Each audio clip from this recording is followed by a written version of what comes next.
and the familiar feel of his Glock in the other as he threw open the door and swung his gun in front of him. Stepped inside. No overhead light, one lamp in the corner, a smoldering fireplace, a plaid couch, a green recliner. And a woman on the other side of the room, trembling, shaking, a Stoger 12-gauge over-under shotgun in her hands. Craig leveled his weapon at her. "Put down the gun." A man was lying on the floor 6 feet from her, his chest soaked with blood, his feet twitching sporadically. He coughed and then tried to speak, but the words were garbled and moist, and Craig knew what that meant. "Ma'am, put down the shotgun." Craig had never drawn on a woman before and felt his hands shake slightly. She wore a pink housecoat. Her face was smeared with tears. She did not lower the gun. "He was gonna kill me." They were frantic, breathless words. "I know he was this time. He said he was gonna kill me." The man on the floor sputtered something unintelligible and then stopped making sounds altogether. "Where's Trevor?" he thought. "Put it on the floor, Mrs. Stiles. Slowly. Do it now."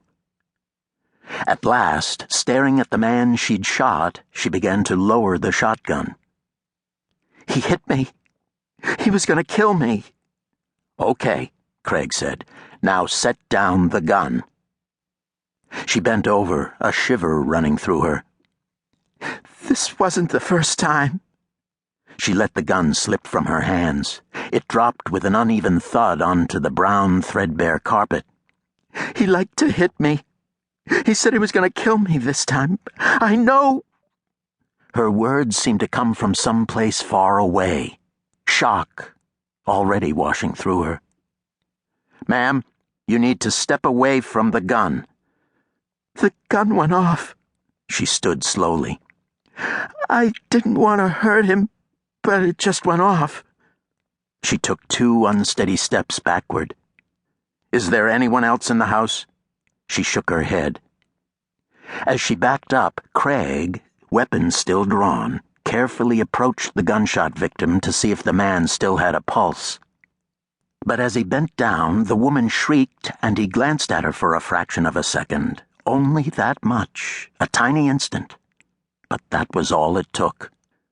By the time he'd looked back at the body, the man had rolled toward the shotgun, snatched it from the floor, and aimed it at his chest. And fired. The impact of the birdshot sent Craig reeling, tumbling against the couch. He tried to raise his hand to fire his own weapon, but his arm wouldn't obey.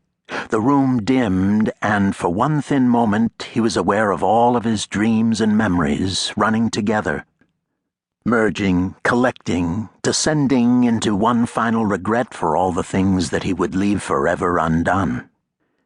And then all of his thoughts folded in on themselves, dropping into a deep and final oblivion, and Officer Craig Walker crumpled motionless and dead onto the tattered carpet beside the plaid sofa in Philip and Jean Stiles's living room. She saw the man she'd fallen in love with, the man she'd stuck with through everything, the man whose baby she was carrying, pull the trigger, shoot the officer, rise to his feet, swing the gun to his hip. Then she heard the smack of the back door banging open and saw him pivot and fire at a second cop. This cop managed to pull the trigger and shoot a hole in the floor beside his foot as he dropped in an awkward heap against the wall, dead by the time he landed. The pellets had hit him in the face, but you couldn't tell it had ever been a face. All that remained was a blur of blood and tooth and splintered bone. She looked away, and into the eyes of the man who had just murdered the 2 police officers. She hadn't told him about the baby yet. For some reason, that was what she thought of at that moment. The tiny life growing inside her. Her heart hammered. The colors of everything in the room seemed to cut through the air with a distinctiveness she could barely understand. He hadn't bothered to lower the barrel, and it was pointed at her stomach, at the baby.